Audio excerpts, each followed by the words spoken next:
Let me just go ahead and get this shit tuned up. Continue northwest.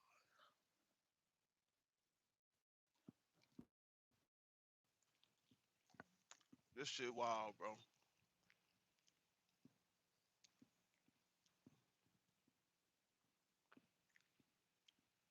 Shout out to Senator Chris Murphy, man.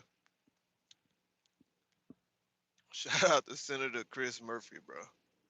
Let me see if he actually put something on his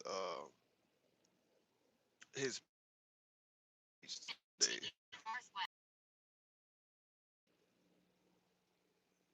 Shout out to the Hey there, Aaron. Hello. I haven't saw you in a long time. What's up, Aaron? How you doing? How are you? Time no see. Continue northwest. I'm about to play this video, and this shit right here is so crazy. Good morning. Good morning. Hey, Alice. How you doing?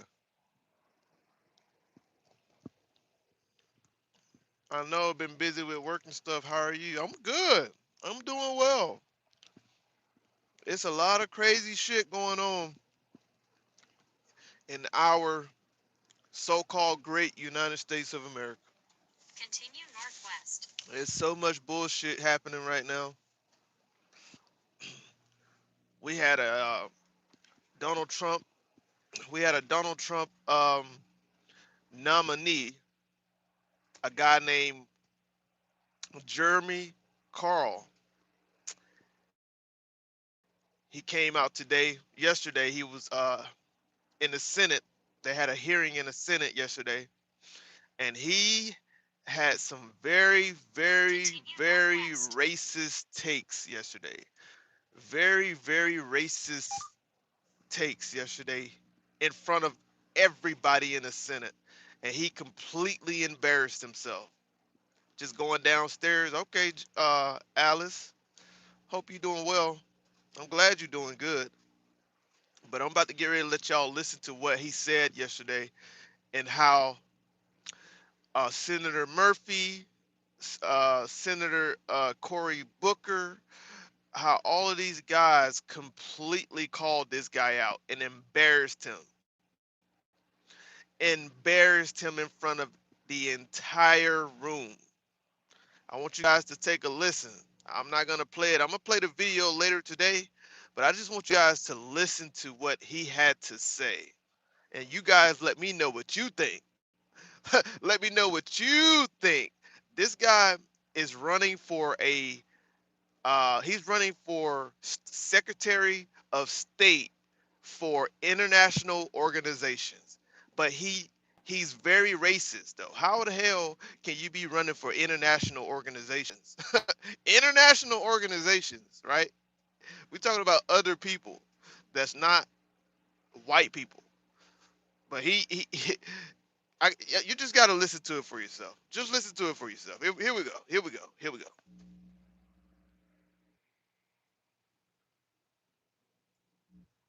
Thank you very much, Mr. Chairman. Thank you all for appearing here today. Mr. Carl, I think it's just heartbreaking that you have been nominated for this position and that you've reached a panel before the United States Senate. But I do want to give you a chance to um, go a little bit deeper in your explanations of your personal beliefs. They are directly relevant to your Pay fitness attention, to chat. serve. Pay Um, attention. you already have had some of your statements read to you, but I'd like you to respond to at least a few of them. One of the things you have said is that anti-white discrimination is the most pervasive and politically salient form of racism today. So, do you continue to believe that anti-white discrimination is more salient than the discrimination faced today by blacks, Latinos, Muslims, or other American groups? Okay, so his take, right? His entire view, right, is that anti-white discrimination is the most salient. It's the most uh, um, widespread racism in the world. or in the United States. That's his belief, right? But he is about to get his ass, he's about to get a real reality check because he's all on social media, he's all on Truth Social, he's all out there advocating that white racism is the most prevalent racism in the world.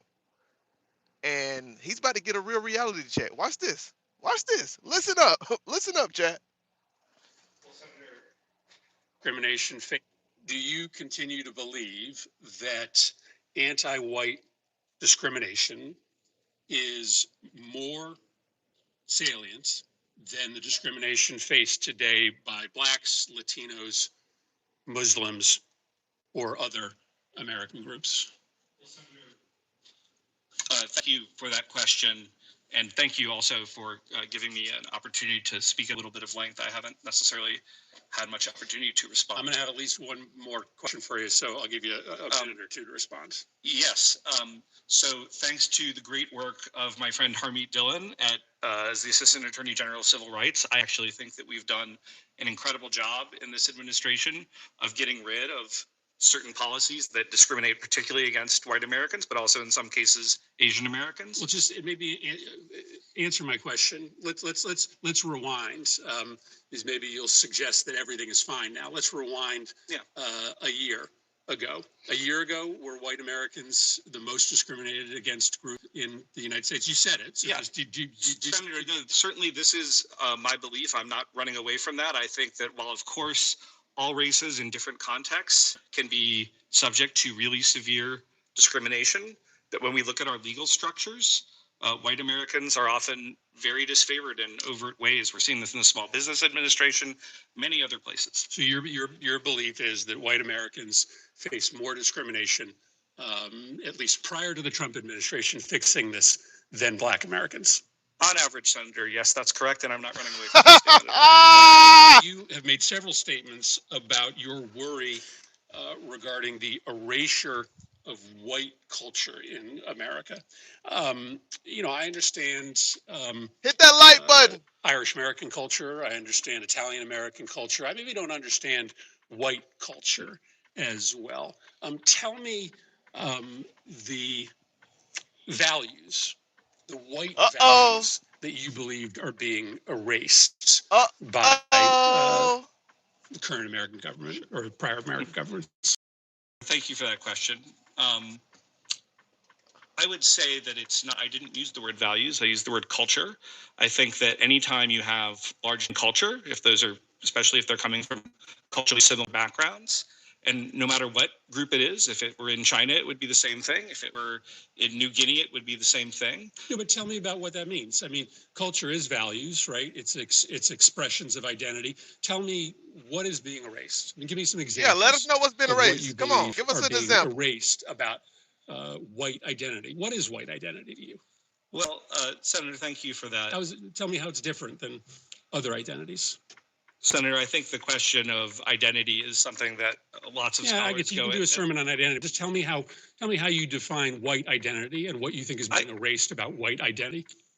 Senator, it would have, thank you again for the question, and genuinely thank you for finally letting me have a chance to explain some of my comments a little bit. But I would say that, they could be things like going to a certain type of Christian church and that sort of culture, which is very different. I mean, you can all be Christians, right, in a certain environment, but African-American Christians might worship differently than Chinese Christians that might worship differently than white Christians. Of course, sometimes you have multi-ethnic churches, but things like that, certain types of Anglo-derived culture that comes from our history. Like what?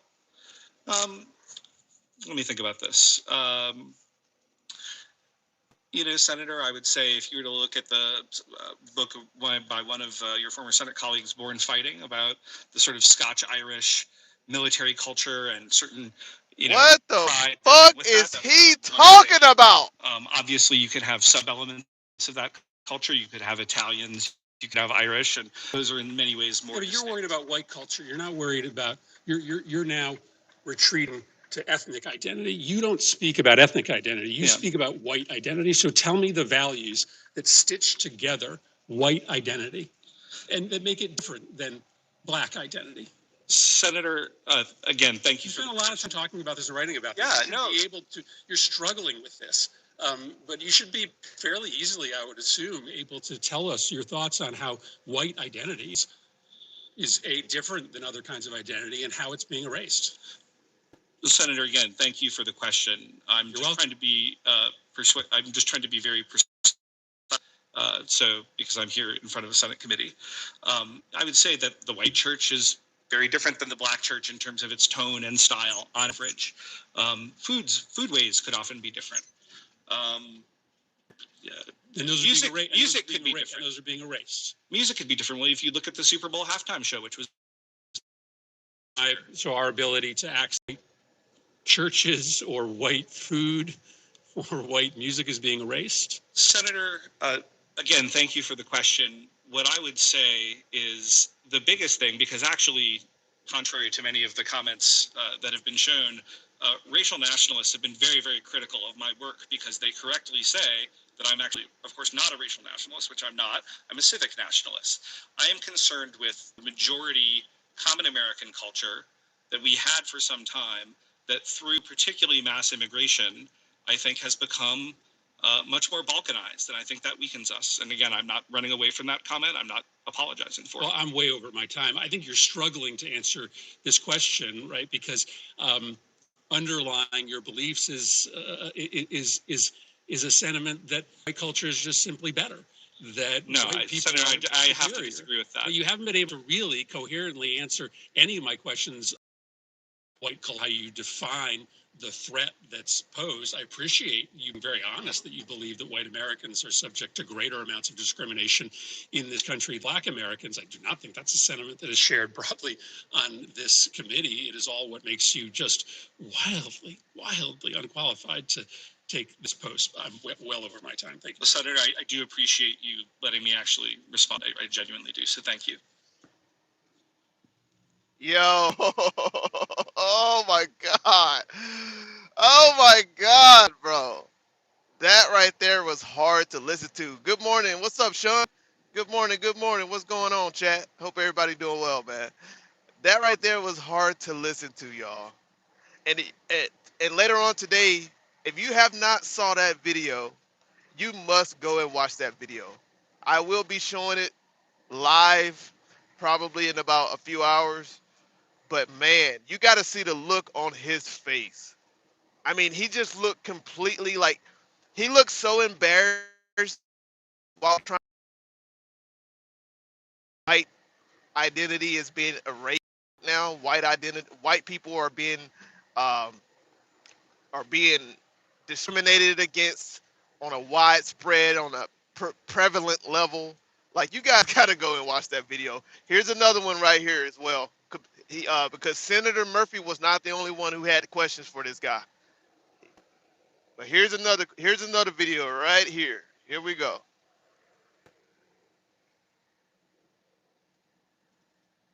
I asked my husband, when did you get so big? His confidence hits different with Rougiette Ready. It dissolves under his tongue, works. Thank you, Senator Curtis. Senator Rose. Senator Curtis, well, thank you, Mr. Chair, Ranking Member, for holding this hearing. And Senator Curtis, I really want to thank you for your. Mr. Carl, I never thought I would have somebody that made a lot of the statements that you've made before the United States Senate. And I would love to discuss some of your comments. We're going to be than another race matter? Senator, absolutely not. You don't. So do you think that America would be weaker if it was, say, 40% Jewish? Senator, absolutely not in and of itself. I think the problem. Well, why did you qualify that? No, Senator, if you let me finish. I do not. I believe that unity, as President Trump has said, rather than diversity, is a greater strength. But why not simply say it doesn't matter what percentage of our population is Jewish? Senator, it certainly doesn't matter. Senator, if I could finish, as somebody of Jewish origin myself, and I do want to take this moment to say, because there have been some comments made, one of my weaknesses, and we've discussed some that you may think in general are weaknesses, is sometimes I take an idea too far. And I made some comments in interviews about minimizing the effect of the Holocaust that were absolutely wrong. And I'm not going to sit here and defend them here. I just want to be very, very clear on that point. Again, had I been in Germany in that time, even though I'm a sixth-generation American, but had I not, I would have been killed just like anybody else. I've heard you say that you regret some of your comments about Jews. Absolutely. Do you regret any other comments about any other races? Senator, you would have to reference a certain comment, but I'm certainly not a perfect person, and I'm sure that I've Do you regret any of your comments about Latino Americans? Senator, I'm sure that if you read me every single comment I'd made about a group, there would be some that, upon consideration. So you stipulate for this body that you have in your past made comments about Jews and Latinos and perhaps blacks that you perhaps regret. Senator, thank you for the question. As a Calvinist who believes that we're all infinitely sinful and only redeemed through grace. See, sir, we're sending you into a very diverse world. Yeah. And you can't say unequivocally that America, it doesn't matter what our racial makeup is. You believe it matters what the racial makeup of America is. Senator, do you believe it matters, yes or no, what the racial makeup of America is? Senator, to echo President Trump, I believe I don't want you to echo President Trump. I want you to answer my question, yes or no. Does it matter what the racial makeup of America is? Yo, this guy. Senator, I'll stand on my Look, comment. Thank you. What's your comment? This is who we have running for Assistant Secretary of State for international organizations. This is who we have. This is a Donald Trump nominee right here. This is who we have. A dumbass who can't even answer questions about his own ideals.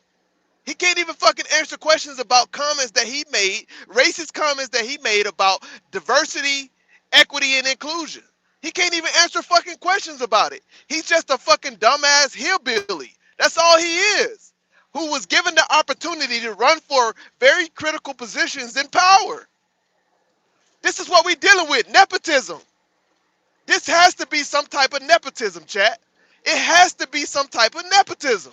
Ain't no way we have a very important position, right? Secretary of State for international organization. We got a complete dumbass running for this position. This is a Donald Trump nominee. Our president nominated this dumbass. And he can't even sit up here and articulate his fucking ideas. His fucking racist ideas. He can't even sit up there and articulate it. But he want to echo Donald Trump. Oh, well, like Donald Trump said, sir. No, fuck what Donald Trump said. Nigga, what about you? What about your mind? Tell us what you think. This is who we fucking have running for fucking positions of power, man. This shit crazy. This shit is fucking crazy, bro. Can we not find more qualified, articulate, intelligent people, bro? Like, come on, man. This shit is ridiculous, bro. Fucking Jeremy Carl out of Montana. That's his name. Jeremy Carl out of Montana. Fucking Montana. Of America is. Listen to this motherfucker. Senator, do you believe it matters, yes or no, what the racial makeup of America is? To echo, I don't want you to rather echo than President Trump. I want you to answer my question. Does it matter what the racial makeup of America is? Senator, I'll stand on my comment. Thank you. What's your comment? Answer the question, yes or no. Echoing President Trump, I believe unity rather than diversity is a strength. So you have a problem if America grew to be more Latinos than white people? He believed that unity over diversity is a strength. That's what he believed. Really what he's want to say, chat, what he really trying to say is white unity is more important than diversity. That's what he really want to say. He's not going to say it at the Senate meeting because it's a lot of powerful people around him that he know will rip into his ass. But if you go and listen to this guy, you really go listen to his ideals. I'm serious. If you go listen to this guy talk, online and or whatever on his platform, oh, he's all about white identity. He's all about white power, white this, white that.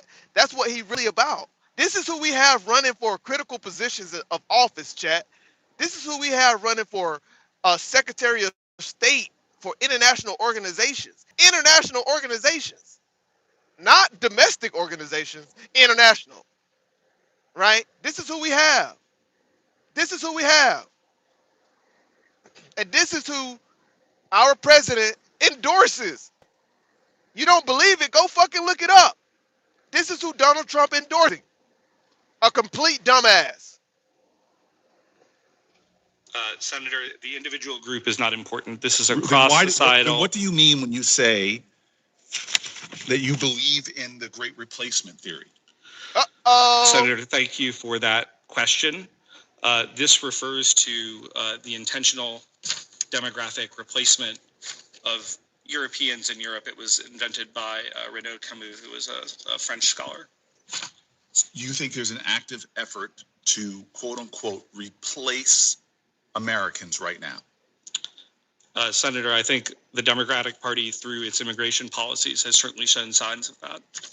And I don't understand that. So you are saying that if more Americans are Black or Latino Americans, that somehow weakens America because it puts whites in a minority?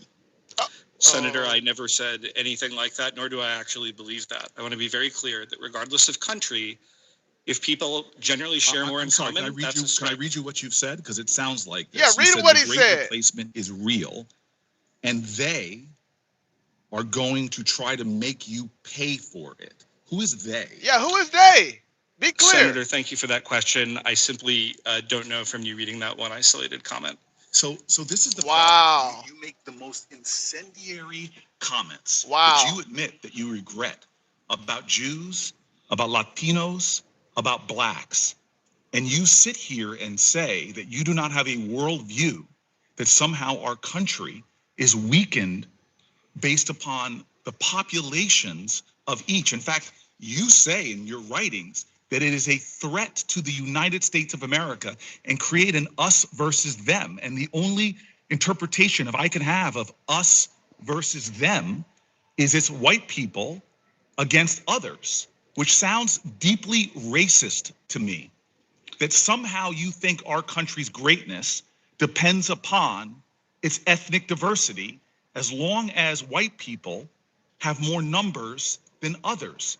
That does not sound like a nation that was founded with the belief that all people are created equal and equal before the eyes of God.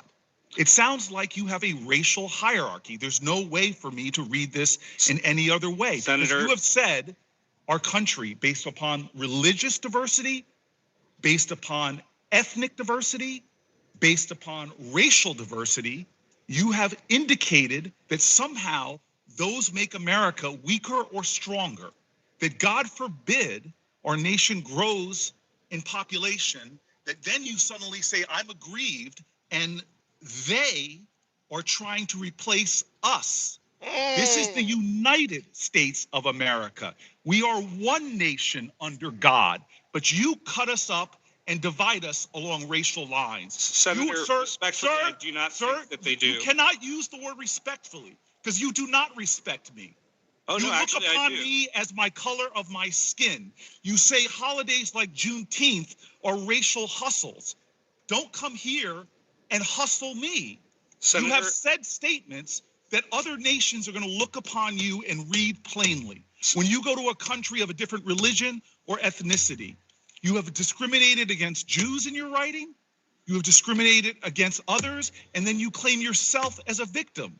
Mr. Chairman, I've never seen such a blatantly racist individual who doesn't even deny that he's made these statements, but wants to tell us that he regrets them, and yet still believes that this body, who is committed to principles of equality, who is committed to ideals of our founders, that you're not in direct violation to the ideals and values and principles. And the last thing I want to say I watched people beat others when they attacked the Capitol, viciously attack police officers. Brian Sicknick, a New Jersey resident, was beaten near death and would die days later. And you say those violent felons, you said that they were treated worse than people during Jim Crow. Wow. When thousands of Americans were lynched, murdered, beaten, and killed, you equate Capitol Hill rioters with receiving worse treatment than Americans during Jim Crow, which even some of the worst people who participated in that violence and beatings have come forward decades later and said, I was wrong. It is shameful that when this body ran for its life, when they had gallows for the vice president put outside by white nationalist organizations like the KKK, sir, you have no decency. You have no honor. You say inflammatory things because it thinks it will ingratiate you to those who are paying your salary. Sit here before me and try to wrap yourself in the American flag? Well, I believe in the nation. I believe in the principles. I believe in those who fought and died for our country. You disgrace that legacy and the ideals that we all swear an oath to uphold, that does not believe in one nation for one people and another people. Dear God, I pray for us if we let somebody like you represent us to the diverse nations of the world as representing the values of our country. Senator, Mr. I Chairman, absolutely yield. deplore Jim Crow, but I do not agree with the characterization that you have done of my views. The, How do you go from zero to flying for one of the We don't agree with Senator Booker views about his character, right? But he couldn't even defend his own character. He couldn't even defend his own ideas, y'all. He couldn't even articulate what he meant about some of the comments that he made. So what you mean you disagree with him? That's all he had to say, chat, is I disagree with your characterization of me? Wow. Wow. Wow. This is wild, man. This is crazy. This is wild. thank you, Senator Curtis. Senator Wilson. Senator Curtis, well, thank you, Mr. Chair, Ranking Member, for holding this hearing. And Senator Curtis, I really want to thank you for your comments and your concerns and always for your kindness. It is much appreciated because I too today want to speak plainly about the deeply troubling nomination of Mr. Jeremy Carl. It's not a close call. The nomination should alarm every senator who believes in basic decency, truth, and responsibility that does come with public service, sir. Mr. Carl is infamous for deleting thousands of his past tweets, but deleting tweets doesn't delete the many recorded podcast interviews, public speeches, or editorials that he's done. As many of my colleagues have and will point out, Mr. Carl's vile anti-Semitic comments are very real, whether he tried to erase them or excuse them. As co-founder and co-chair of the Senate's bipartisan task force for combating anti-Semitism, the only former synagogue president to serve in the United States Senate, especially compelled to call out. So I'm just going to put it in context. In a study released this week by the American Jewish Committee, 1 in 3 Jewish Americans state that they have personally experienced anti-Semitism at least once in the last year. And last year, another study that found nearly 1 in 5 Jewish Americans were assaulted, physically threatened, or harassed right here in the United States. Our own citizens, all of our constituents, everyone. Nobody feels safe in their home communities. And I know this is something that senators on both sides of the aisle really care about. I do know that.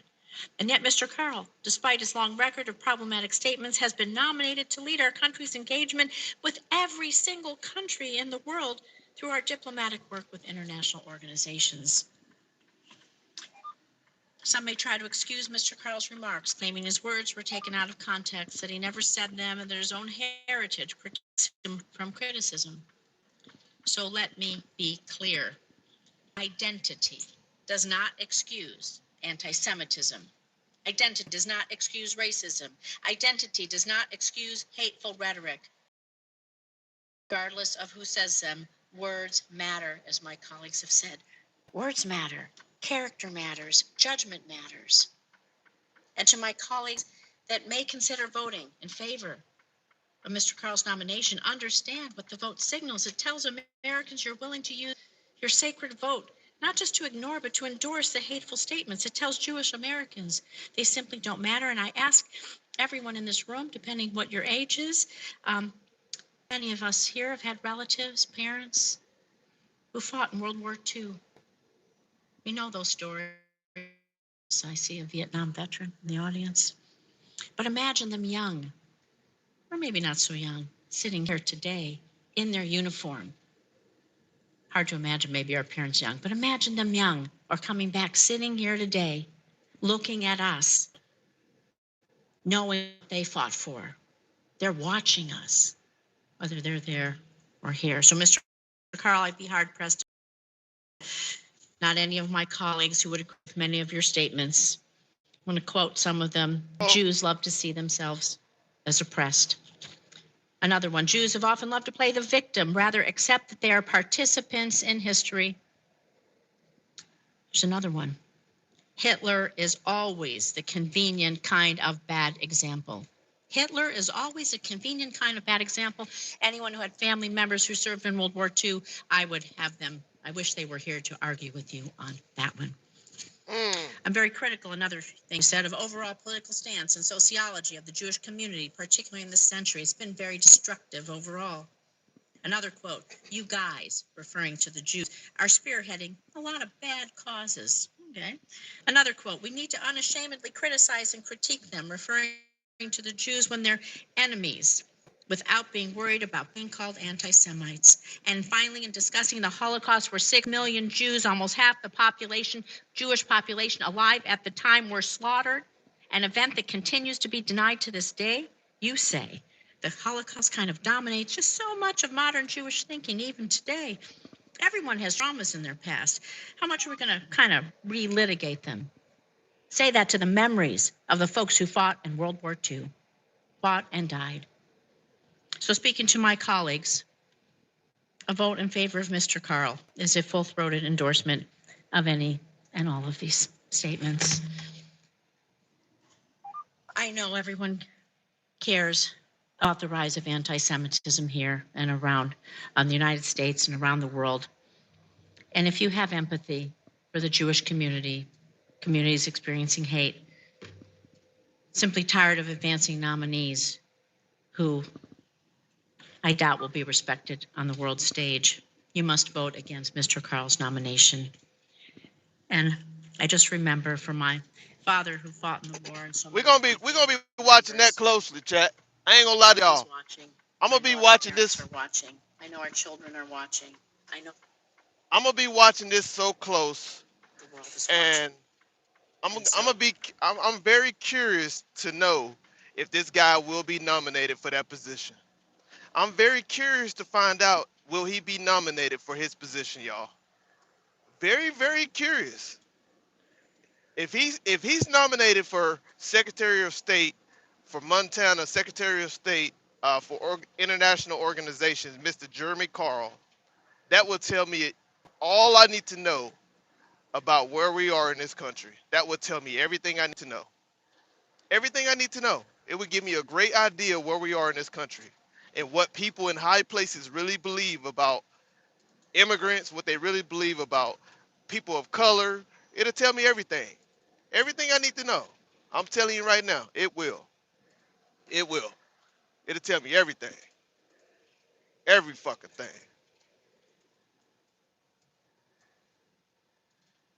Everything. Go. One. Let me Zero. get back to this. Let me get back to this other video. 0. Here we go.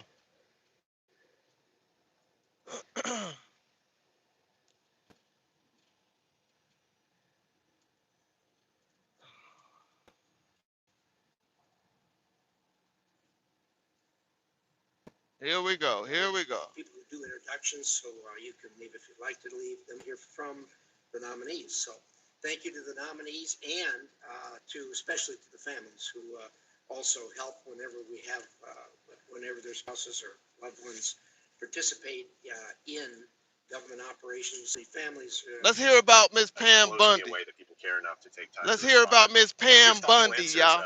We've floated some names for the podcast that y'all didn't like, and that's fine. We're glad to get the feedback.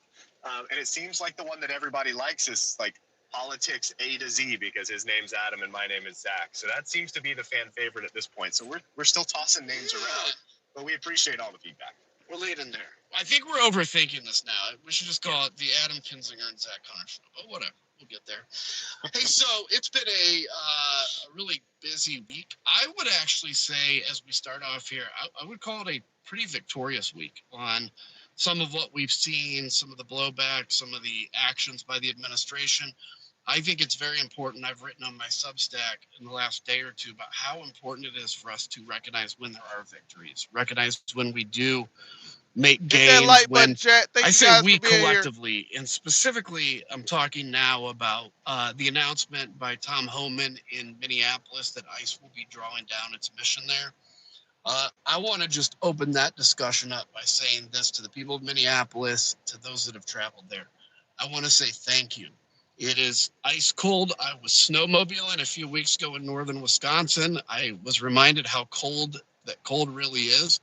But you all, in the middle of this ice cold, in the middle of this problem, many of you probably took time off of work or whatever, just certainly put yourself in an uncomfortable situation. You all showed up, and you all non-violently, peacefully made a very strong point, which is our community does not welcome things like this. And you won. You won. Let's be very clear. The administration announced that they are withdrawing. They are going to play it off as if they achieved their mission. They are going to play it off as if this was always the plan, but that was not. They are backing down, and that's a great thing. So I just want to say to the people of Minneapolis and everybody that showed up, I was actually activated in 2020 with the Air National Guard during the George Floyd stuff in the summer over Minneapolis specifically. The difference I saw from that, we don't need to get into that, but like there were burning buildings. This has been peaceful and extremely effective. And this is what happens when we talk about our Defending Democracy Coalition. Congratulations. They are now going to be leaving Minneapolis. And Zach, what do you think this means, just generally, but also when we get into the politics of this? If you're the administration, how do you feel about this? Well, and then speaking to the people of Minneapolis for just a second, you didn't just win on the merits, right? You didn't just win on getting this surge of ICE out of your city. You won the national argument. And it's very clear in the polling that Donald Trump's approval rating has taken a huge hit. His approval on immigration has taken a huge hit. So beyond winning the fight about the number of ICE agents in your city, the national argument has been radically shifted here in the last couple months because of the actions people in Minneapolis took. And that's what, no, please continue. No, I was just going to say, and the politics of that are pretty serious, because immigration was Donald Trump's one of his strongest issues. And right now he's underwater on immigration and the economy. And those were the two strengths that helped get him elected in 2024. So what it's done is it's put the administration on its back foot, and it has opened the door for Democrats to have real negotiation leverage when it comes to the DHS funding bill that's currently being debated in the House and the Senate right now. That's facts. Yeah, and you stack this on top of, and we won't get into it a lot today, but because it's certainly enough ink and voice has been spilled over it, but you talk about the Epstein files and the fact that, look, we're basically almost a year to the anniversary of Pam Bondi saying there's nothing there, case closed, walking away from it and hoping they could put that to bed. That grew in fervor, obviously to a very high extent at the end of the year, and it's not going away. So if you think about it, if you're, the Trump administration right now, or your communications in the Trump administration, the things that you used to be able to be even lazy in messaging because the country was on your side, secure border, deportations, those kinds of things that you won on. I mean, let's be honest. That's why Donald Trump won, between that and just a sense of malaise in the economy. To be underwater in the economy is amazing, actually shocking amazing, because typically, I mean, this has been Donald Trump's thing from day one. I'm a businessman, right? Even though he failed literally at everything he's done, except for scamming cryptocurrency. He's very good at that. The immigration issue, and then the Epstein files and the Epstein outrage that's kind of permeating over everything. What that does is it also takes this administration off of taxes, chasing updates and getting nowhere. offense, and puts them on defense. And when you're defending, and again, there are 3 years left for Donald Trump as president. 1 year where he's going to have control. After that, they will be on defense. This year is being bogged down right now with this kind of stuff. And I think it's probably part of the reason they decided to walk away from Minneapolis. But here's a question: what comes next? We obviously have a DHS funding fight. If you want to chat a little bit about that, Zach. Yeah. But what are they going to do next? Does the ICE stuff stop? Do they find a new target? What do you think they're thinking through right now? Well, there's a poll that just came out a couple days ago that I think helps illustrate what the White House is thinking and where they're going to go. It's that a majority of Americans think that Joe Biden's presidency was more successful than Donald Trump's. Oh, yeah. Point. Yeah, Trump's going to love that, by the way. Oh, that's got to be, that's got to cause some heartache in the White House. Who wants to take that in and show the president that poll? When you think about what that means for these negotiations, I'm always one to be very careful about overreaching in a negotiation. Yeah. And right now, Democrats have the upper hand. Right now, what they're pushing for, the reforms that they are demanding to ICE are very popular. And I think the only way that really changes is if there is an extended shutdown of DHS. So I think there's a little bit of a push and pull here as Democrats want to get as much as possible right now because they have the leverage. But at the same time, you're winning the argument. The administration is on their back foot right now. And so you always have to, in the back of your mind in these negotiations, remember that if you push too far or you do something that the American public doesn't agree with, that public opinion that is on your side right now, that will flip in a second. And so Americans don't want to see masked agents perhaps and agree with. How many of you guys agree with that? I completely agree with that. I think the administrations are on their back heels right now. Because Donald Trump don't want another government shutdown, y'all. He do not want another government shutdown. I mean, he was the one in his first year, he was the one who said that he's going to avoid government shutdowns. And he's already had a government shutdown already in his second term. He already had a government shutdown, and this is something that he was completely against doing, was getting the government shutdown. And right now, they have to make a decision tomorrow, chat. They literally have to make a decision tomorrow, and the Democrats they actually do have the leverage.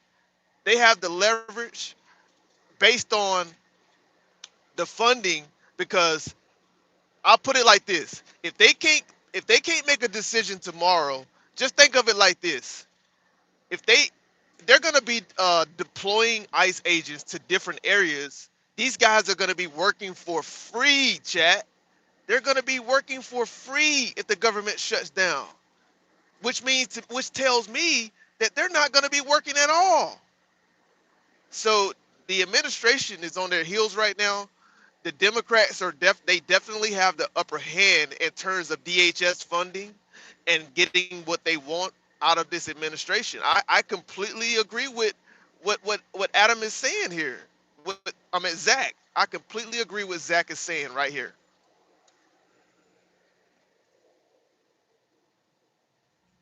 That public opinion that is on your side right now, that will flip in a second. And so Americans don't want to see masked agents grabbing people off the street. You saw that, JC? I didn't see the poll. I didn't see the poll, JC. With ICE having withdrawn, the discussion is going to reset a little bit about what's going on.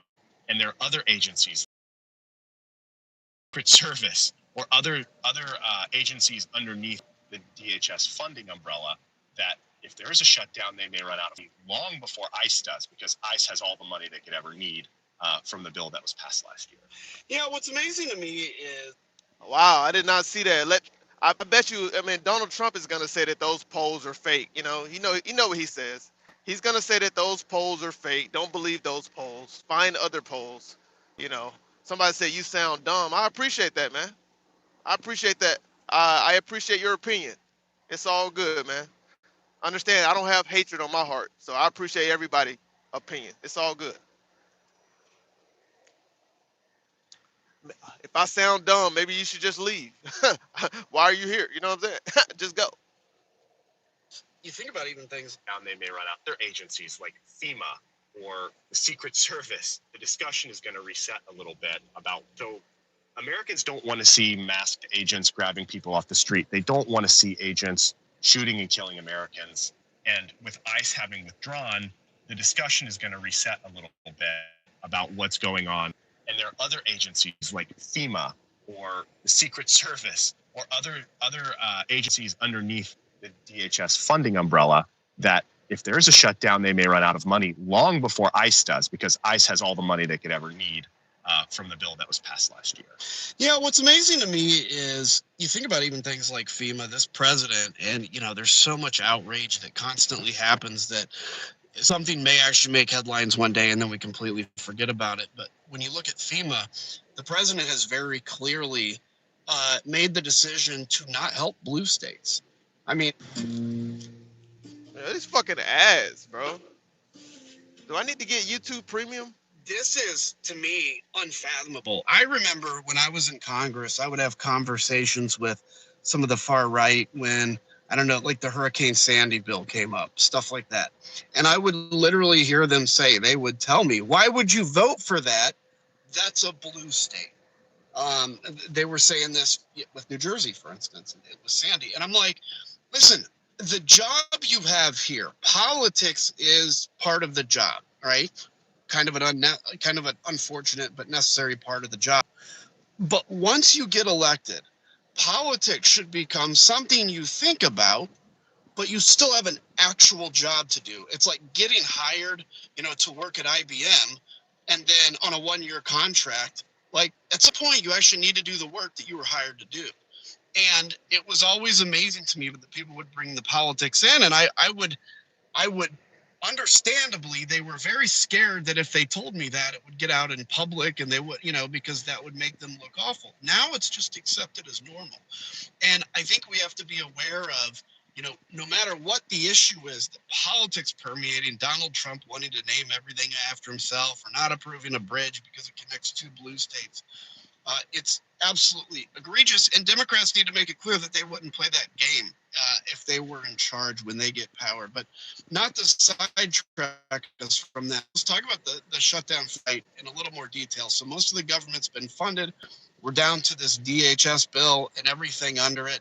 Initially, they passed a continuing resolution, so that just, in essence, exactly what it says, continues that spending level for 10 days. We're coming up as the shutdowns this weekend or tomorrow or something. Right? Yeah, tomorrow. Okay, so tomorrow midnight, and undoubtedly it is going to go into a partial government shutdown. Yep. As you mentioned, Zach, the Democrats absolutely waylaid the Republicans on the last shutdown, and that's, as you know, I was an advocate for saying you need to shut it down. This is a winning issue. They won because I said to shut it down. Not really. But I think they're even in stronger footing now. I think, if they have very understandable demands, even you cannot wear a mask, right, in public, unless you're on a tactical force specifically, right? There needs to be a tiny carve out for like SWAT teams or whatever. But that is something the American people can see and touch in a way. Also making the point that the masks are not about because people want to dox DHS agents. As much as anything, the masks give the agent a feeling of like anonymity. they can do things. Right. It's like commenting on the internet. Right. If nobody knows your name, you'll say things a lot worse Facts. than if somebody knows who you are. That's what masks do, is they give agents the anonymity to abuse the law. And we've seen that 100 times. If you are, let's say you are Chuck Schumer, okay, or Hakeem Jeffries, what are the issues that you think can actually be achieved that are worth fighting for, really to the death, so to speak, on the politics side? And what would you be willing to kind of let slide in a compromise? Yeah, it's a really good question because Democrats have put together a list of about 10 demands. The way I try to look at this is close your social media for a minute. Step back, pretend you don't live and breathe politics, and read this like somebody who is just picking up the USA Today paper this Thursday and hasn't looked at the news for 2 days. Which of these demands make sense in that person's gut? No masks for agents makes a lot of sense. Not militarizing the police, the militarizing ICE, removing some of the heavy weapons and body armor. armor. Shouldn't look like SEAL Team 6. Right. That makes sense to people. Even something that's a little more controversial, like the warrants for going onto private property, that's a little harder to explain. But I still think that's something that Democrats can explain if they have the ability to like be patient and do it calmly. That's how you're going to win this argument, is doing it in a way that speaks to a normal American, and don't get wrapped up on what's going on social media. Obviously, your base is going to be loud and pushing you for more, and that's important. You need to have somebody holding you accountable.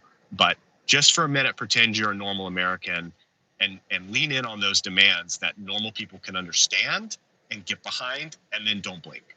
Yeah, and I mean, this is the thing. Right now, and there's going to be some real benefit to what is being done through this, of course, but right now your focus has to be on kind of one thing, and this kind of contradicts what I said earlier, where you have to do your job. But in this case, when you're in the minority, your job is messaging.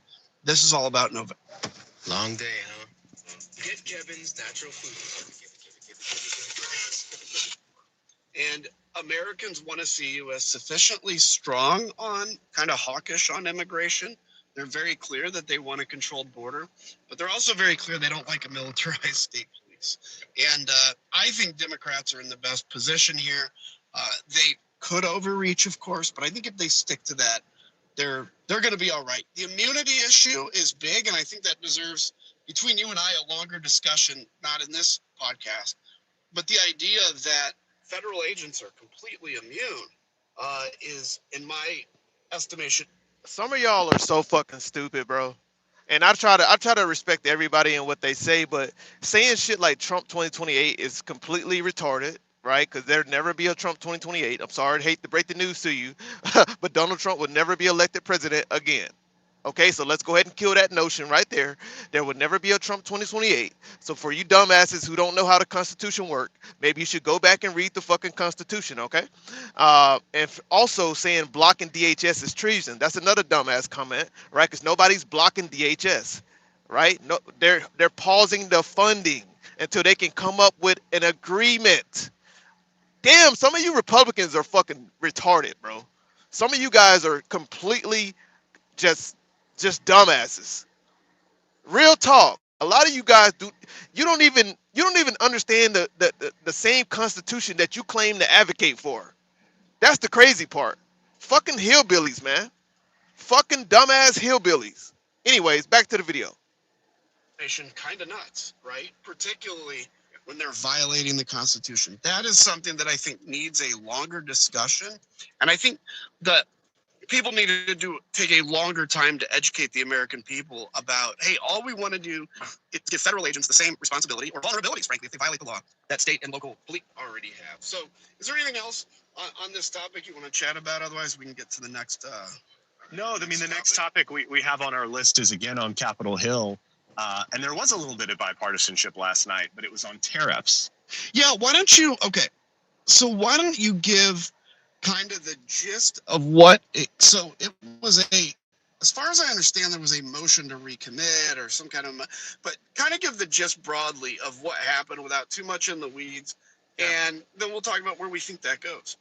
Yeah, I mean, the gist of it is there was a procedural vote that House Republican leaderships essentially blocked the ability to bring up any bills or legislation to oppose the president's unilateral ability to impose tariffs.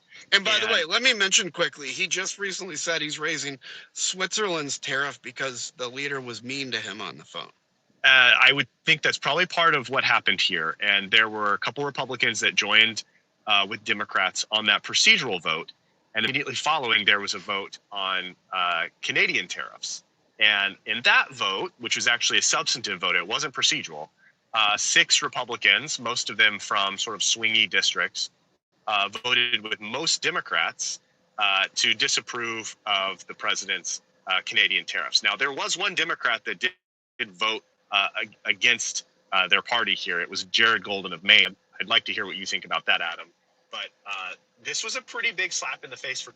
Shout out to everybody that's in the chat right now, man. Shout out to everybody. Shout out to my people that's normally here. What's up, man? Shout out from Ireland. Shout out to Ireland, man. Hope everybody doing well, man. Hit that like button on your way in here. Hit that like button on the way in here. Thank you, guys. Hit that like button. Trump said he's pushing J.D. Vance for 2028, but he will lose. Polls already show Americans are tired of Republicans. Democrat needs to get a good candidate for 2028. Democrats definitely need to get a good candidate. I don't know who that would be. Honestly, I don't know who it would be, but they definitely need a powerful candidate. For sure. For sure. I agree with that. JD Vance, that's laughable. That is very laughable, bro. JD in advance. Case for Trump, it's not clear that this really has much of a chance of becoming law because Trump can veto it. Even if it passes the Senate, Trump can veto it, and then you've got to override a veto, which takes, I think, a number of senators that doesn't exist right now for this bill. Yeah, look, on Jared Golden, let me just say a couple things on there. No, I disagree with his vote here.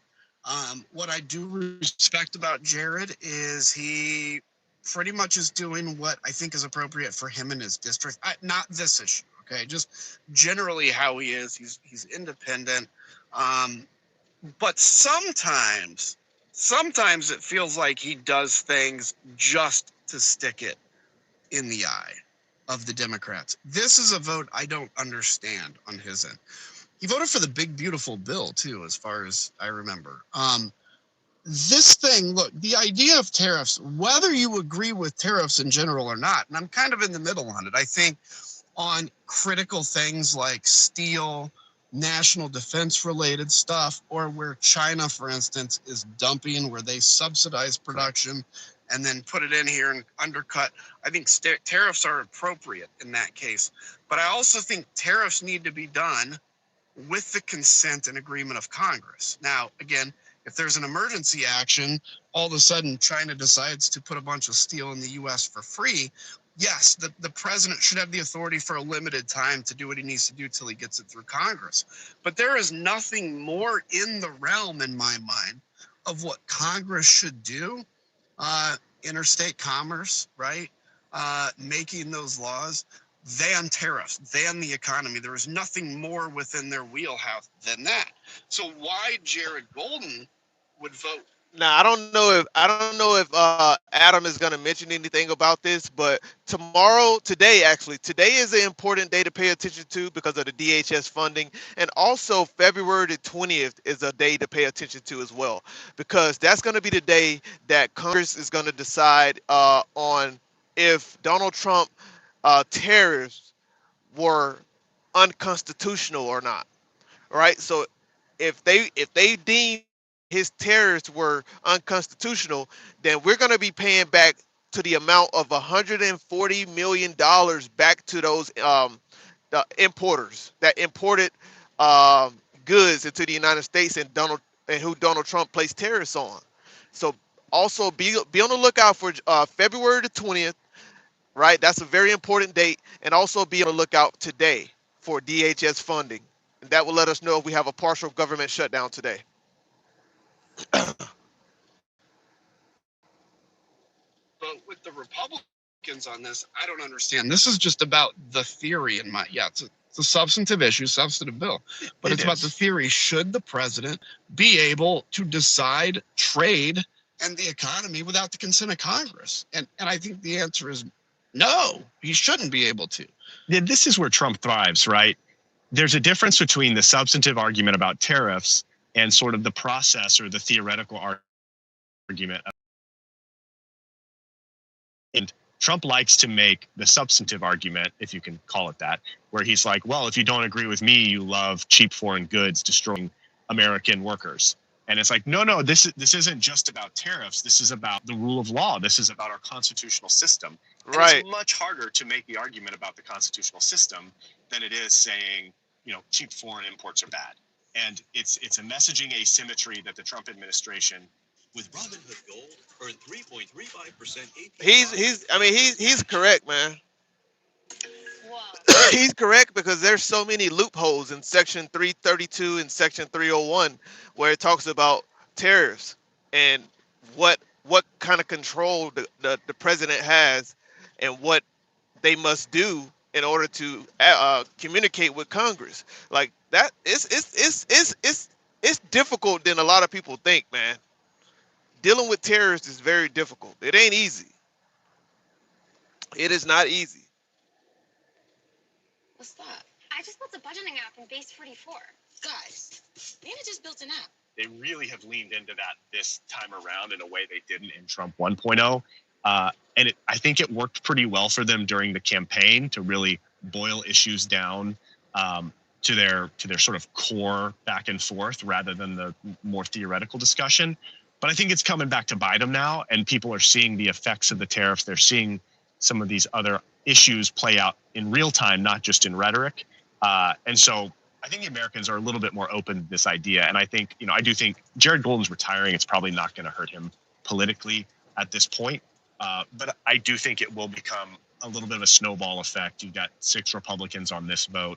Tariffs are bad for Republicans right now. Right. Healthcare is going to be Right, a tough Shadow. issue down the stretch. And immigration, ICE is potentially going to continue to be a tough issue. So this might be, the first bit of a snowball effect where Republicans feel comfortable distancing themselves from Trump. And then assuming Democrats take at least the House in November, all of a sudden Trump's a lame duck and you've got 2028 contenders who are going to be actively distancing themselves from Donald Trump. And that's a whole different story. Yeah, that'll be interesting to me to see what happens there, particularly when there's no more midterms and we're in that lame duck. Are there any Republicans that find a spine? It's tough. Speaking of spines, I don't know how that is a good transition, but I'm going to find a way to make that work here. Somebody was using their spine to sit in front of Congress, and that person was Pam Bondi, the Attorney General. She was in front of the Oversight Committee, and as usual in the Oversight Committee,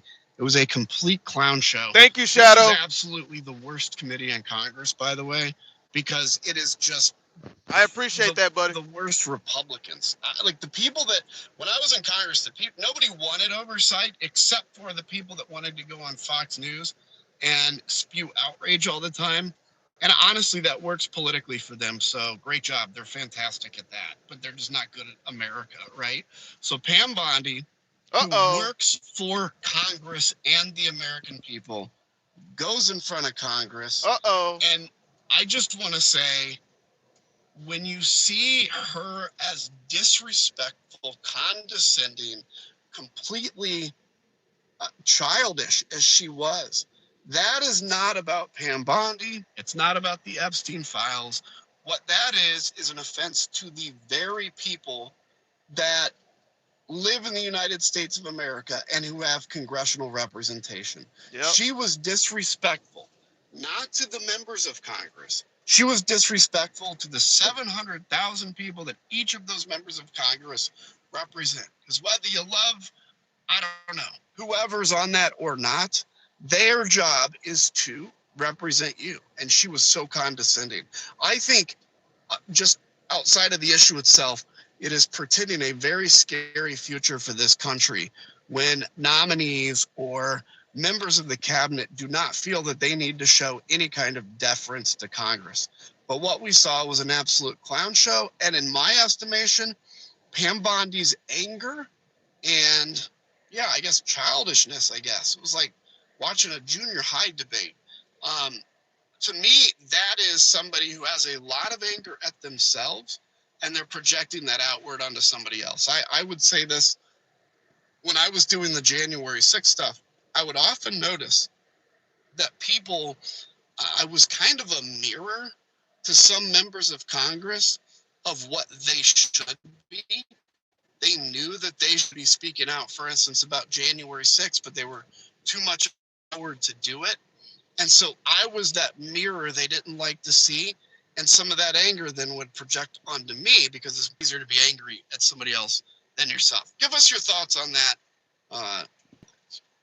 Yeah, I mean, the hearing, I always take when I see a member of the administration acting out like that. It's probably a performance for one person. It's probably a performance for Donald Trump. They want to keep their job.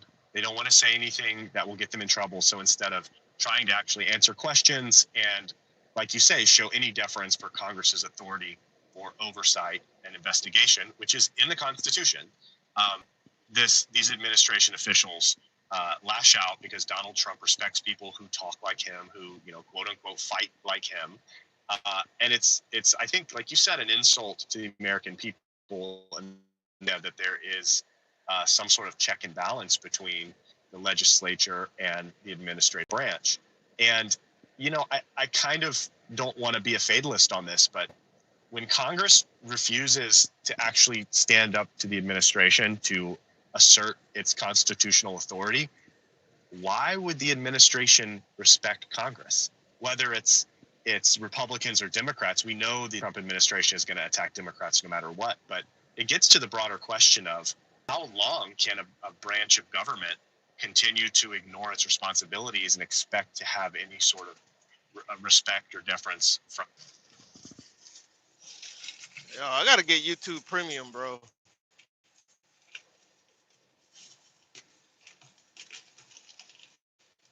Like, why the fuck am I getting all of these ads? Any other branch. It's amazing. So I've said recently a few times, and the founding fathers of this country always knew Donald Trump was going to come along, right? I think they actually probably would have been surprised it's taken as long as it did for a Donald Trump to come along. But I think what they never intended on, and what they were very clear about, was a Congress that would willingly defer to a Donald Trump. The whole idea of the Constitution is we're going to have all these branches jealously competing for their role in power. And what we've seen in the last year, and probably for the next year, is a Congress that has really flipped over and just acquiesced to everything. I mean, even Mike Johnson the other day said, when asked about the failed indictment of the 6 members of Congress who said what we all should say, which is don't obey illegal orders, he said that they should have been indicted. Now, that to me is unbelievable. Arguably the third most powerful person in the world, at least in the United States of America, is deferring what he knows to be wrong because, he's got to work for Donald Trump here. And by the way, quick side, I've heard they're trying to re-indict them with a new grand jury. That is something that needs to change under the next administration, is passing a law to prevent double jeopardy in grand juries. That I've testified in front of a grand jury. If you cannot get an indictment out of a grand jury, you don't have a case because the defense isn't there. You can't even have your own lawyer in a grand jury. So it's a complete infomercial for the prosecution. And the idea that they can't get it done was unbelievable. But I mean, that's the bottom line. So when you see somebody like Pam, or we see the Republicans completely roll over and give up their position, give up their power, you're going to continue to see this problem. That's why I think the Democrats have got to continue to make it clear when they take over in a year, there is not going to be any more disrespect. Not because we're so powerful and we want to be respected, but because it is very indicative of what happens of maintaining your own power or disrespect. And just quickly on the Epstein stuff, I think what I saw in that hearing is very clear that the Epstein files are not going away. that this is going to continue to hound the president of the United States and his administration. I think it's going to take some casualties with it ultimately. Pam Bondi, certainly her soul is a casualty, but I think she may end up having a hard time sticking around because they're going to look for a fall guy. The fall guy really is Trump, but they're going to look for somebody else on that. Do you have any kind of wrapping up thoughts on that before we get into kind of the last subject? No, I would just say that I think you're right that folks like Thomas Massey and Ro Khanna saying that there are 6 men whose names need to be divulged. That sort of really specific information, that sort of really specific news hook will keep this in the headlines for a long time. And like you said, other countries around the world, you have leaders resigning. Right now, the royal family is essentially saying that they're okay with an investigation into other members of the royal family because of the Epstein files. It's not just America. It's not just Donald Trump. This is a worldwide elite phenomenon, and I don't think it's going away anytime soon. Let's kind of wrap it up. I do want to ask people in the comments to leave your preference. I'm curious, do you like kind of like the shorter form like we're doing here, kind of a 15 to 30 minute podcast? Do you like longer forms like an hour, deeper discussion? I'm curious because, there's all kinds of thoughts on what people prefer. So one of the things let's talk about very quickly what happened in Texas with the closing of the airspace. And then I've got some optimism I want to leave people with. But wake up the other morning, find out that El Paso's airspace has been shut down for 10. Lord have mercy, bro. Good morning to everybody, man. Thank you guys for tuning in this morning. In fact, did know about his time. We about to get into this Pam Bondi hearing, man. This thing was crazy, dog. But good morning to everybody, man. Thank you guys for being here. Hit that like button if you like what you're hearing, man. Let us know who will win the midterms down in the comments, man. Let us know what you think, man. Remember, today is a very important day for DHS funding. Also, January the 20th, not January the 20th, February the 20th. February the 20th is also a very important day to keep eyes open for. We would know what Congress will be doing about these illegal tariffs that your president has brought to the forefront. And will he have to pay back that money to those importers? So we will see on February the 20th, guys. Here we go with another video of Pam Bondi. Because he was the next door neighbor. Shame on you. Oh, for goodness sakes. This is pathetic. This is pathetic, Mr. Chair. I am not asking trick questions here. The American people have a right to know the answers to this. You can let her filibuster all day long, but not on our watch. Not on our time. No way. And I told you about that, Attorney General, before you started. You don't tell me. Yeah, I did tell you because we saw what you did in the Senate. You're a lawyer. Not even a lawyer. Committee will be in order. How many of Epstein's co-conspirators have you indicted? How many perpetrators are you even investigating?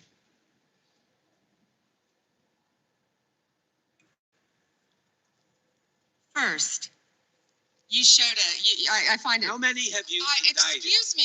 I'm going to answer the question. Answer my question. No, I'm going to answer the question How- the way I want to answer the question. No, You're you the can actor. answer Yo, I ain't gonna lie. the question the way I asked it. Yo, Pam Bondi is a joke, y'all. There's no way you guys, there's no way you guys actually support Pam Bondi, bro. Seriously. She is a complete joke, bro.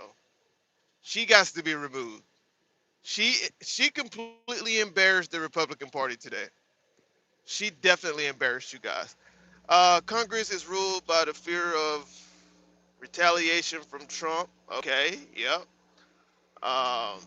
If the federal judges continue to rebuke him more, Republicans will step forward. Right now, no courage at all. I agree. I agree with that. I can't see the name, but I agree with that.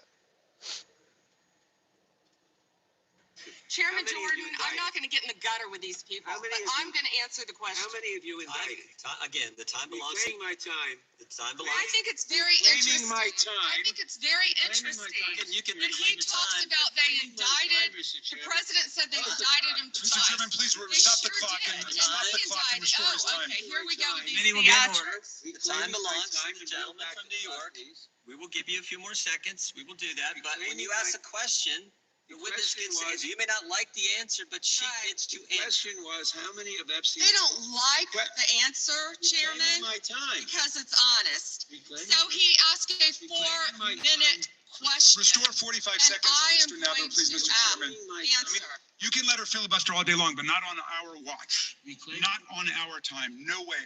And I told you about that, Attorney General, before you started. You don't tell me. Yeah, I did tell you because we saw what you did in the Senate. You're a lawyer, not even a lawyer. Committee will be in order. Time that I should get back at least 45 seconds. We will give you a few more seconds. I said that already. 45 seconds. Okay, I'm timing right now, Mr. Nadler. All right. My time. The answer to my question, how many of Epstein's co-conspirators is she indicted, is 0. You have been the Attorney General for a whole year, and your DOJ fired the lead prosecutor of this case, sat on evidence this entire time, and claimed falsely last July that there were no more leads. It took an act of Congress for you to finally release part of the Epstein files, and when you did, you included personal information about the victims while protecting the names of abusers. Time of the gentleman has expired. Brought to justice, but enormous resources. Time of the gentleman has expired, and obviously clear that under your leadership, the Department of Justice no longer works in there. It works for Donald Trump. I yield back. The gentleman yields back. First, he brought up the president saying they indicted me twice. They sure did. They tried to impeach him twice. And you, Mr. Nadler, were one of the leads on the impeachment. I was on the other side. I lived that with you. During impeachment, you said the president conspired, sought foreign interference in the 2016 election. Robert Mueller found no evidence, none, of foreign interference in 2016. Have you apologized to President Trump? Have you apologized to President Trump, all of you who participated in those impeachment hearings against Donald Trump? You all should be apologizing. You sit here and you attack the president, and I am not going to have it. I'm not going to put up with it. You know, all they want to do, the American people need to know this. They are talking about Epstein today. This has been around since the Obama administration. This administration released over 3 million pages of documents, over 3 million. And Donald Trump signed that law to release all of those documents. He is the most transparent president in the nation's history. And none of them, That's a damn lie. That is a damn lie. That's a narrative that they want you guys to believe. Oh, he's the most transparent president in United States history. How the fuck is he transparent when he released all of these fucking files full of redactions? Why did it take them so long to release the fucking files? And then you release the files and you have victims' phone numbers, home address, names unredacted. So you got all these people, personal information unredacted, but you redact some of the most powerful people though. It's a cover up, man. She is so full of shit. Damn, I can't stand this lady, man. She is so fucking full of shit. ask Merrick Garland over the last 4 years one word about Jeffrey Epstein. How ironic is that? You know why? Because Donald Trump, the Dow right now is over $50,000. I don't know why you're laughing. You're a great stock trader, as I hear, Raskin. The Dow is over 50,000 right now. They're laughing because you full of shit, Pam Bundy. That's why they're laughing, because you full of shit. Americans' 401ks and retirement savings are booming. That's what we should be talking about. We should be talking about making Americans safe. We should be talking about, what does a Dow have to do with anything? That's what they just asked. Are you kidding? Thank you, Attorney General Bondi, for being here today. I'm going to show you two photos. Thank you. I'm going to show you two photos of former Prince Andrew. Prince Andrew attended various parties with Jeffrey Epstein. Under the law Congress passed, you were allowed to redact photos to protect the victims of Epstein's sex trafficking operation. Right. You redacted the photos of this victim's face. because you are following the congressional law. Is that Right. correct? Come on, answer the question. Change doesn't start with technology. It's Answer the question. Sorry that we redacted the victim's Because you're face. following the congressional law, correct? Yes. Okay. She plays You so have now fucking. established She plays so I'm dumb. sorry that we redacted the She victim's plays so because you're fucking following the law. stupid. Is that correct?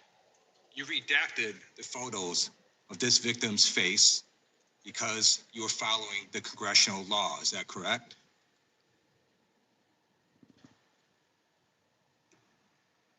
I'm sorry that we redacted the victim's Because you're face. following the congressional law, correct? Yes. Okay. You have now established that we, please put the photos back up, that we are looking at a sex trafficking victim.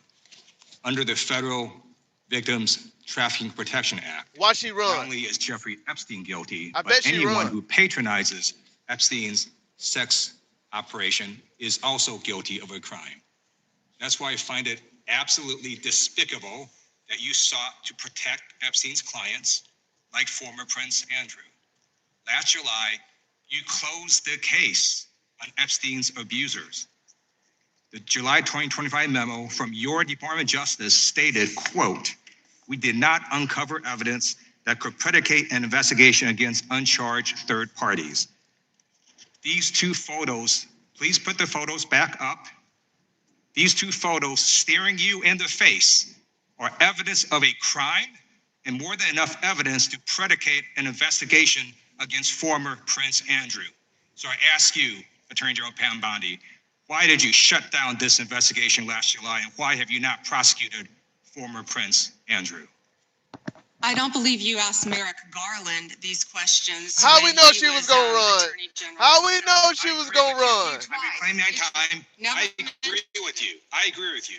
During the You not Biden, hear during the Biden administration, I called for people looking at Epstein files. Merrick Garland dropped the ball, as did Attorney General Bill Barr, as did Alex Acosta, a whole string of failures. But you are in charge. You have the power to change things, to hold these men accountable, and you're doing the opposite. You're protecting them. So I want to move on to another man. Can I answer Donald that, Trump. though? I want to move on to another Can I answer question. your question about protecting? You answered the question. You're saying no. I love this. I want to discuss another man, Donald Trump, who is all over the Epstein files, like former Prince. Here's the video.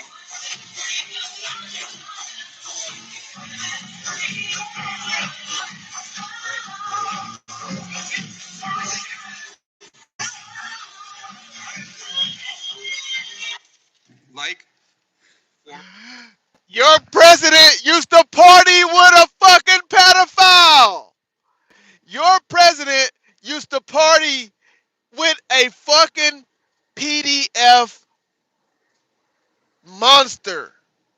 That's who y'all love so much. They got the video proof. Ain't no getting around it. Ain't no getting around it. There's no getting around this shit, man. This is who y'all love so much, man. Wow. Wow, wow, wow.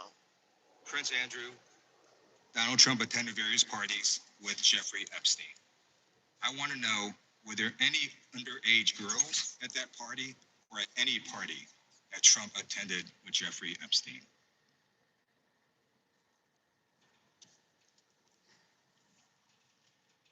This is so ridiculous, and that they are trying to deflect from all the great things Donald Trump has done. There is no evidence that Donald Trump has committed a crime. Everyone knows that. This has been the most transparent presidency. He's the one that asked that those files I reclaim my time. be I got your answer. You said there's no President evidence. Trump asked Chairman, that please they stop the clock. sign My time. Stop the the clock. legislation.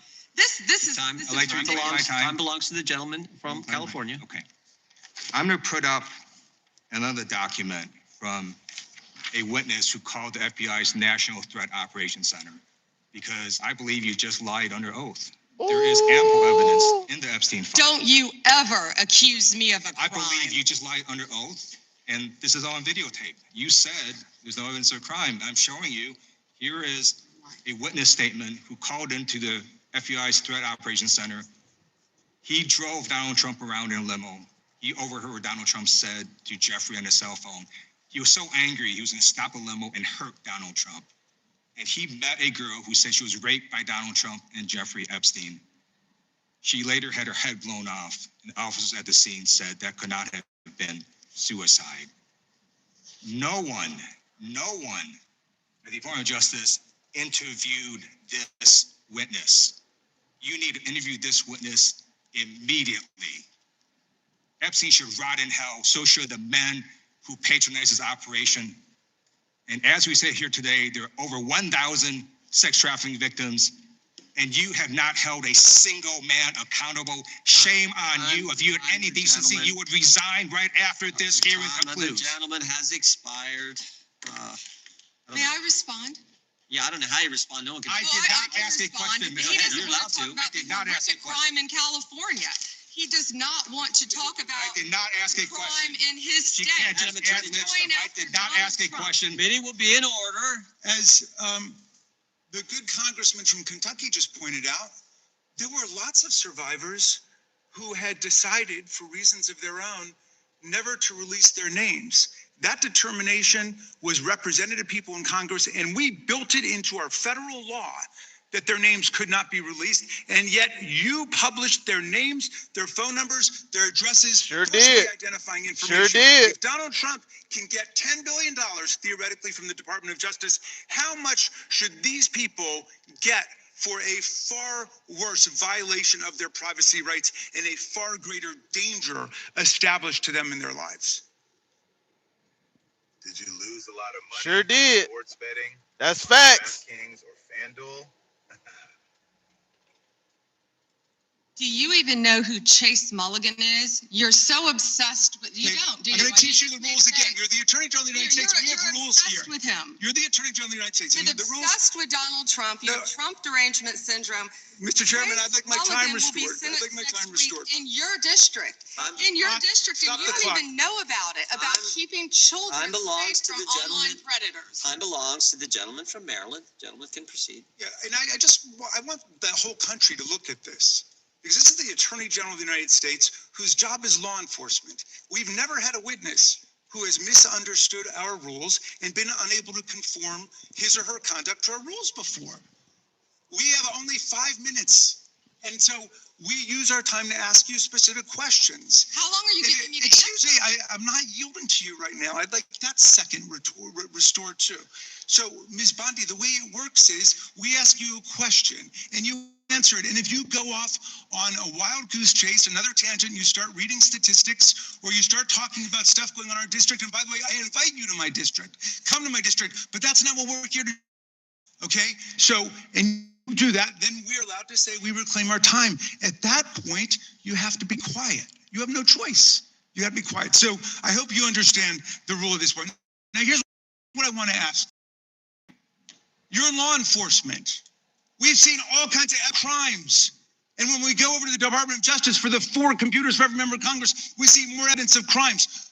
Will you create a joint task Department of Justice and governors and state attorney generals and district attorneys across the country to investigate the crimes that have taken place against these victims and more than 1,000 like them? The DOJ is not doing its job.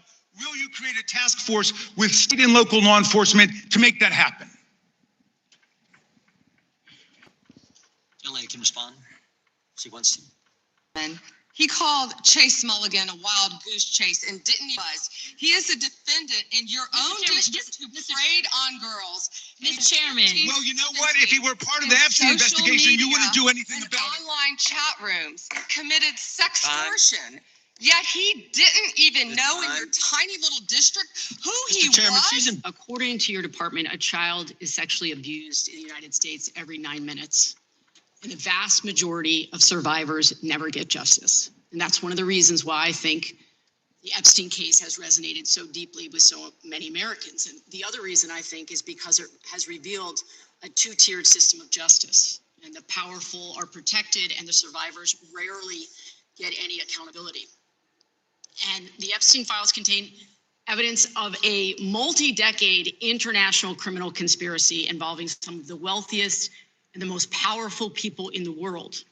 There's evidence of financial crimes, political corruption, sex trafficking, and of course, horrible sexual abuse. And I want to remind everybody, this isn't a game. These are real people, people who have suffered, who are sitting here with us today, and they deserve answers and they deserve accountability. And I'm here to try to get some for them.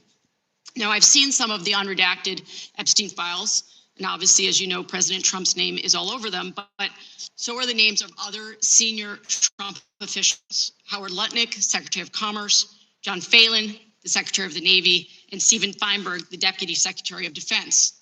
These men were appointed by President Trump to senior positions in his administration. All of them. Yo, that that Howard Lutnick hearing, man. That interview of Howard Lutnick was such an embarrassment. If you guys have not, if you have not saw that interview, y'all must go and check it out. Oh my gosh. Like, Donald Trump and his constituents are they're just like, they're horrible liars, bro. Horrible liars. Like, if you're gonna be a liar, a pathological liar, at least be good at it. You know what I'm saying? Like, at least be flawless at it. But these guys are horrible liars, bro. Go and watch that Howard Lutnick video. I might play it if you haven't saw it, but you got to see it for yourself though, for sure, for sure. I mean, even look at Pam Bundy. She's a horrible liar, a bad liar, bro. Them have clear and confirmed ties to Jeffrey Epstein. Attorney General Bondi, yes or no, has the Justice Department asked Secretary Lutnick about his ties to Epstein? Excuse me. Secretary Lutnick has addressed those ties himself. I'm asking you, has the Justice Department specifically asked Secretary Lutnick about his ties to Jeffrey Epstein? He has addressed those ties himself. Has the DOJ asked Secretary Phelan about his ties to Jeffrey Epstein? I don't know whether he has addressed those or not. Has the Deputy Secretary Feinberg talked to the Department of Justice about his ties to Jeffrey Epstein? Viagra and Cialis, they increase blood flow down there. That's why you can physically perform it, but they do see. She's avoiding the question, y'all. She's avoiding the question because they're not investigating these guys on that shit. They don't give a fuck. They don't care. They don't care that these guys were involved in child trafficking rings. They don't care. They don't care. They're not going to hold them accountable anyway, so why should they talk to them? That's why she's answering the questions that way.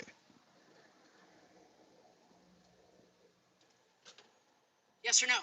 Has the Department of Justice talked to Deputy Secretary Feinberg about his ties to Jeffrey Epstein, which are clearly spelled out in the files? It's a very simple question. It's not a trick question. I'm just asking you.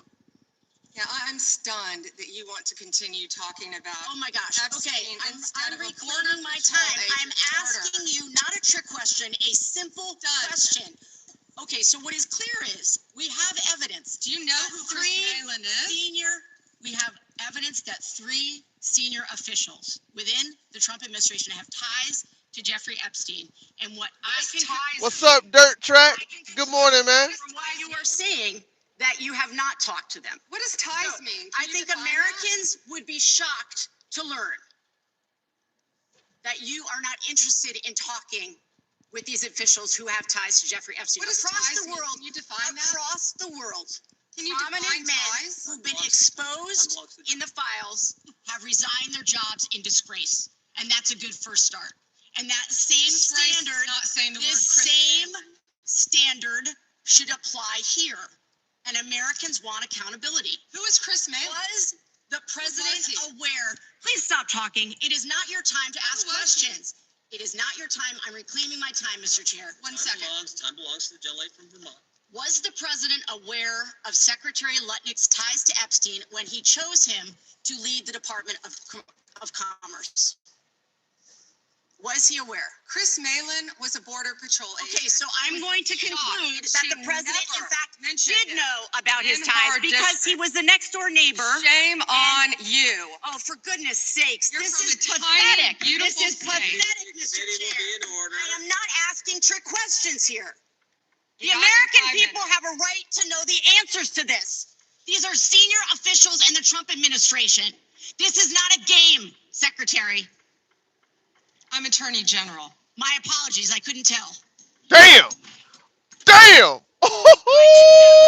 We knew that Epstein was a convicted sexual abuser.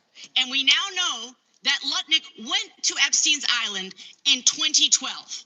How was that not a deal breaker for the president? And why aren't you asking questions of the Commerce Secretary about what he saw when he was at the island, which he lied about not ever going to? Why are you not asking these questions? And I see that my time is almost expired, so I will say this. Do the right thing, Attorney General. Meet with the survivors. They have been asking for a year. Meet with the survivors. Do the right thing. I yield back. Gentlelady yields back. The gentleman from South Carolina is recognized for 5 minutes. May I have 20 seconds of his time? So that'd be up to the gentleman, but. Absolutely, Madam. Thank you. Thank you. I was curious if you, Congresswoman, asked Bill Clinton that. Didn't see one tweet, not one. I didn't see one tweet when Joe Biden was in office about Bill Clinton. Didn't ask Merrick Garland anything about Epstein, not once when he was. Weak sauce. And also, I want the record to reflect that, with this anti-Semitic culture right now, she voted against a resolution condemning. Is Jewish. I just want to be clear. Do you want to go there, Attorney General? Or do you want to go there? Are you serious? Talking about anti-Semitism to a woman who lost her grandfather in the Holocaust? Really? The committee will be in order. Talk to Jared Wise about anti-Semitism. Thank you so much, Mr. Chairman. And to be clear, I'm not going to ask any questions of this witness because this witness has revealed that she has no intentions of answering questions. But instead, I'm going to ask some very basic questions really quickly of my colleague, Becca Ballant, if she will answer right or wrong, raping children. Wrong. Right or wrong, killing random citizens. Definitely wrong. Right or wrong, enriching yourself as the sitting president of the United States. Definitely wrong. Okay, thank you, because I probably never would have got that with our witness. Our witness who somehow is a lawyer but does not understand how it works with witnesses. I'm not really sure what law school she went to and what all kind of cases she tried, but typically when you come into a space and somebody's a witness, then they sit there and they answer questions instead of asking questions. And then we also have this objection that we use as lawyers called non-responsive when a witness fails to actually answer the question. But nevertheless, let me address the survivors, because that's exactly who they are. They are not victims, they are survivors. Let me say thank you for having more courage and moral clarity in your pinky fingers than the entire Department of Justice. We are currently the laughing stock of the world, partially because of the failed leadership within the DOJ, as we see kings and queens falling everywhere around the world. But we don't know the basics of right and wrong in this country, because it's not about partisanship. And that's why I applaud Thomas Massey, because he's the person on the Republican side that has a backbone and knows how to stand up to corruption. But nevertheless, let me keep going. My Democratic colleagues have been attacked this entire committee hearing. They have been lied on. And frankly, the American people weren't looking for that. They were looking for answers about the corruption that they see coming from this administration. In the written testimony of this witness, of this particular witness, she stated that when she took office, she had two main goals. The first was to end the weaponization of justice, and second, to return the department to its core mission. Not only have you lied about both, you've intentionally done the exact opposite.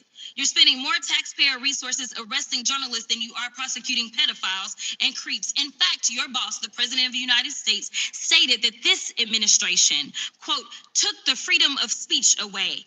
And at your direction, DOJ has arrested and Georgia Fort. And I might add that y'all actually had a judge there to arrest Don Lemon before, just like the grand jury rejected y'all as it relates to Senator Kelly, just like a grand jury rejected y'all as it relates to Senator Slotkin, just like the case against Tish James was dismissed and the case against Mr. Comey was dismissed. I completely don't get how it is that you're sitting at the top of DOJ, because you don't seem to be good at your job.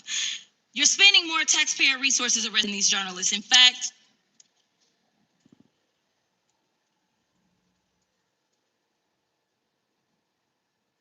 we know after Georgia Fort and Don Lemon were arrested, we know that there were homes of journalists that were raided. We know that threatened prosecution against students protesting your actions and force tech companies to remove apps used to track ISIS activities. But let's circle back to you protecting pedophiles and creeps, because I want to talk about the president and his possible involvement with Jeffrey Epstein. Now, I don't know what the president might have done with Jeffrey Epstein, but unlike this administration, I believe that facts matter. So let's talk about the facts. Fact number one, Donald Trump is one of the most named people in the Epstein files. At least 5,000 files contained more than 38,000 references to Trump, his wife, or Mar-a-Lago. Fact number two, Jeffrey Epstein and Ghislaine Maxwell made young girls available to Trump on multiple occasions. For example, according to this file, Ghislaine Maxwell presented a young girl to President Trump who spent more than 20 minutes apparently flirting with her. Here's another example. This shows notes from FBI investigators that describe Good morning, everybody. Good morning. a victim to Mar-a-Lago to meet with President Trump, where he bragged to Trump that, quote, this is a good one. Now, I'm not saying that the president is a pedophile, but there is a lot of evidence in these files that suggests that he's very close friends with a lot of men who are pedophiles. What's crazy about all of this is just that this is a big cover-up. And this administration is engaged in it. In fact, this administration is complicit. But there are numerous others, like how the DOJ is attempting to obstruct justice in the investigation of the rogue agents who have murdered American citizens, or how the DOJ seized voter data from Fulton County in an attempt to steal 2026 midterm elections, or how federal agents have Tom Homan on tape accepting a bribe and your agency killed the investigation, or how your agency is ready to give the president a $230 million payday, which is unconstitutional. The Constitution is clear. The president shall not receive any payment except his salary while in office. The fact of the matter is that you will be remembered as one of the worst attorney generals in history, an attorney general who has prioritized obstruction over justice, corruption over the law, fealty to the president over loyalty to the Constitution. And Mr. Chairman, I will yield. Bondi, you've got the best lawyer's job in America because your mission is justice and your clients are the American people. But to promote justice for the people, you've got to listen to the victims, like the women seated behind you today. Those are just some of the hundreds of survivors of Jeffrey Epstein's global sex trafficking ring who are demanding that the truth be told and are demanding accountability for the abusers who trafficked and raped them. You still haven't met with these survivors. So with their permission, let me introduce to you the survivors and late survivors' family members who are present today. There's Teresa Helm, there's Jess Michaels, Laura Bloom McGee, Danny Bensky, Liz Stein, Marina Lacerda, Sky and Amanda Roberts, who are the family of the late Virginia Giuffre, Charlene Richard, and Lisa Phillips. Now, you're not showing a lot of interest in the victims, Madam Attorney General, whether it's Epstein's human trafficking ring or the homicidal governmental violence against citizens in Minneapolis. As Attorney General, you're siding with the perpetrators and you're ignoring the victims. That will be your legacy unless you act quickly to change course. You're running a massive Epstein cover-up right out of the Department of Justice. You've been ordered by subpoena and by Congress to turn over 6 million documents, photographs, and videos in the Epstein files, but you've turned over only 3 million. You say you're not turning over the other 3 million because they're somehow duplicative, but we know that there are actual memos, victim statements in there. And you also took down the Department of Justice's prosecution memo from 2019. So it's clearly not all duplicative, but even if it were, why not release it? Just release all the duplicative stuff. Right. In the half you did produce, you redacted the names of abusers, enablers, accomplices, and co-conspirators, apparently to spare them. That shit is not duplicative at all, Chad. That's a complete cover-up. That's an excuse. That's an excuse right there, not to release the real information. The real information. Oh no, the other 3 million, it's just all duplicative. That's all. Really? Okay. But then allow American people to still make that judgment. Allow us to be able to read the other 3 million and say, okay, it's all duplicative. It's okay, it's fine. Don't worry about it. I would much rather say, damn, why the fuck did they release these fucking things? Why did they release these duplicates? I would rather I would rather say, why did they release these duplicates than to sit and wonder why they didn't release them. That's what I would rather say. That's just my opinion. Embarrassment and disgrace, which is the exact opposite of what the law ordered you to do. Even worse, you shockingly failed to redact many of the victims' names, which is what you were ordered to do by Congress. Some of the victims had come forward publicly, but many had not. Many had kept their torment private, even from family and friends, but you published their names, facts, their identities, their images on thousands of pages for the world to see. So you ignored the law, and even with over 100,000 employees at your disposal, you acted with some mixture of staggering incompetence, cold indifference, and jaded cruelty towards more than 1,000 victims raped, abused, and trafficked. This performance screams cover-up. Convicted sex trafficker and groomer Ghislaine Maxwell opened the gates of hell to Virginia Giuffre and hundreds of other victims, as Virginia recorded in her remarkable book, Nobody's Girl. But when Maxwell was subpoenaed to come testify before Congress, you and Todd Blanche quickly moved her from a higher security prison to a minimum security camp in Texas, where she's enjoyed 5-star treatment, including catered meals, private gym time, and access to a therapy puppy. All because Todd Blanche, who's utterly failed to investigate the monstrous crimes of Epstein and Maxwell's co-conspirators, spent 9 hours with Maxwell and satisfied himself that she would have nothing untoward to say about Donald Trump, which is your only real interest in the matter, based on institutional performance. But abandoning victims and coddling perpetrators is what you do best. When the FBI opened a criminal investigation into the brutal killing in Minneapolis of Renee Good, a poet and 37-year-old mother of 3, by Trump's masked paramilitary ICE agents, you shut it down. You claim you're investigating the cold-blooded murder of Alex Preddy, an ICU nurse at the VA. But how can we trust the administration when the president and Kristi Noem called Preddy a domestic terrorist and Stephen Miller called him a would-be assassin? Not only do you refuse to share evidence with the state and local investigators and prosecutors in Minnesota, you have blocked their access to the crime scene and the evidence. How are you seeking justice for Marimar Martinez, the Montessori school teacher in Chicago who was shot 5 times by a Border Patrol agent who bragged about it on text? Or the family of Keith Porter, a father of 2 shot and killed by an off-duty ICE agent in LA? Or the family of Silverio Villegas Gonzalez, shot and killed in Illinois minutes after he dropped his kids off at school? There's no sign of any. We even launched a criminal investigation into Renee Good's grieving widow. How sick is that? But it's even worse. You've turned the People's Department of Justice into Trump's instrument of revenge.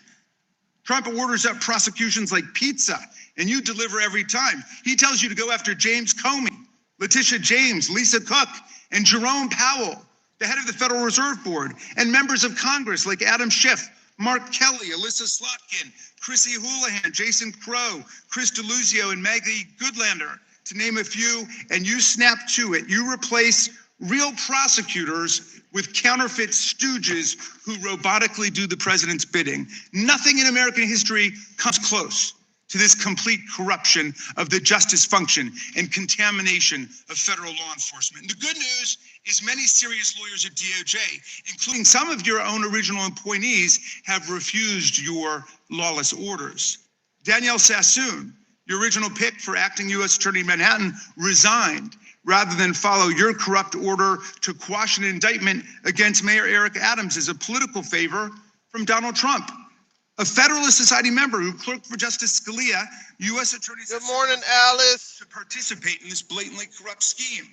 Her top assistant, Hagan Scotton, an Iraqi war vet and 2-time Bronze Star recipient who clerked for Chief Justice Roberts, and then Judge Kavanaugh, promptly resigned too, writing to your office, quote, I expect you will eventually find someone. Yes, we all should have some form of ID. Yes, I agree. To file your motion, but it was never going to be me. You and the president nominated Eric Siebert, a 15-year career prosecutor, to be your U.S. attorney for the Eastern District of Virginia.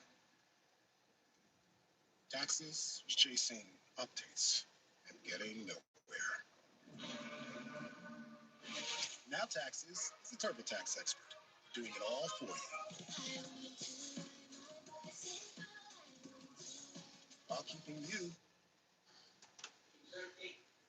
Thank you, Mr. Chair. Mr. Carl, I'll follow up a little bit. You gave a speech to the National Conservatism Conference in July of 2024 entitled "On the Persecution of Whites in America," and one of the things you said was American whites are victims of a cultural genocide. A cultural genocide. Where to start? So you'd agree with me, wouldn't you, that whites are pretty well represented in the United States Senate? They are well represented in this body, yes, Senator. And how about in the House of Representatives? Senator Kane, I don't have those particular numbers. However, but you would agree that they're pretty well represented in the House of Representatives. Senator, I would, again, thank you for the question. I would point out that there were no white Protestants by birth in the 25 cabinet members under Joe Biden. How about in the ranks of American presidents throughout history, including now pretty well represented whites?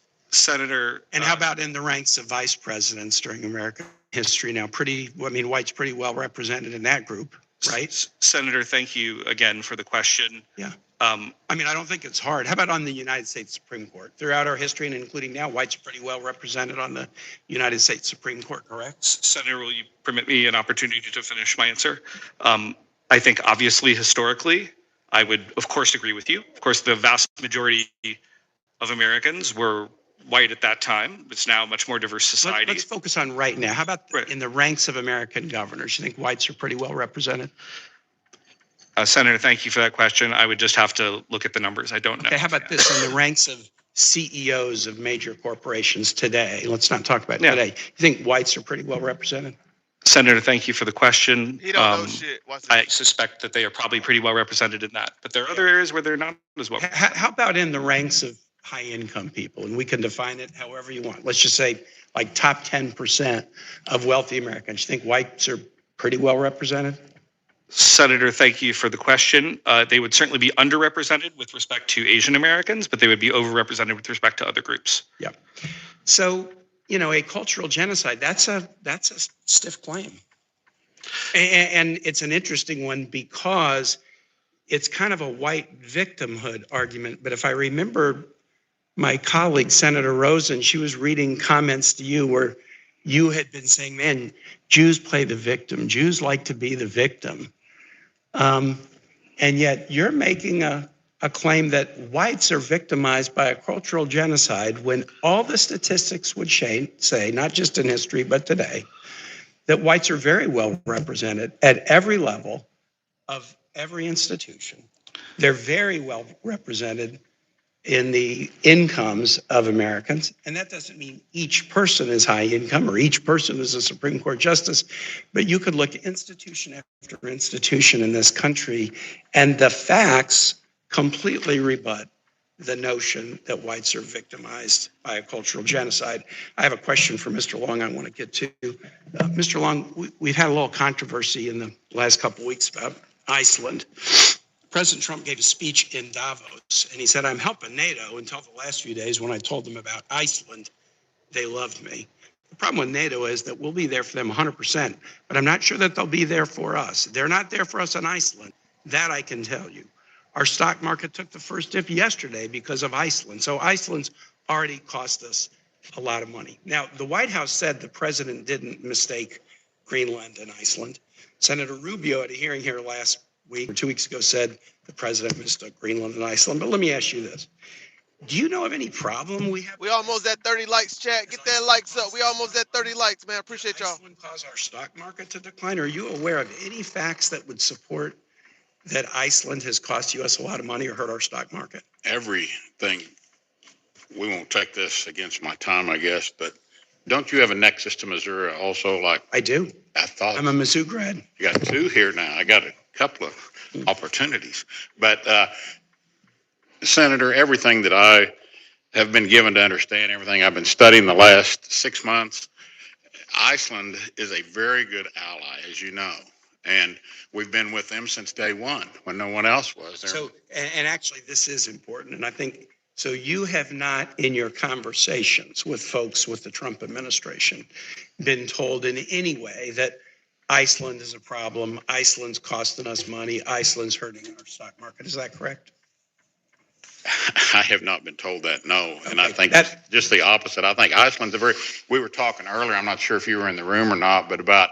Well, you were talking about how you regretted the 52nd state thing. That's right. When the economy and the biotechnology that they have in Missouri, the state of Missouri, as you know, in St. Louis, Rolla, Kansas City, huge in biotech. Mm-hmm. And I'm excited to get over there and get, have opportunities to get things going. But I'm a people person. I was an auctioneer, real estate broker, salesman, and I enjoy people. I just do.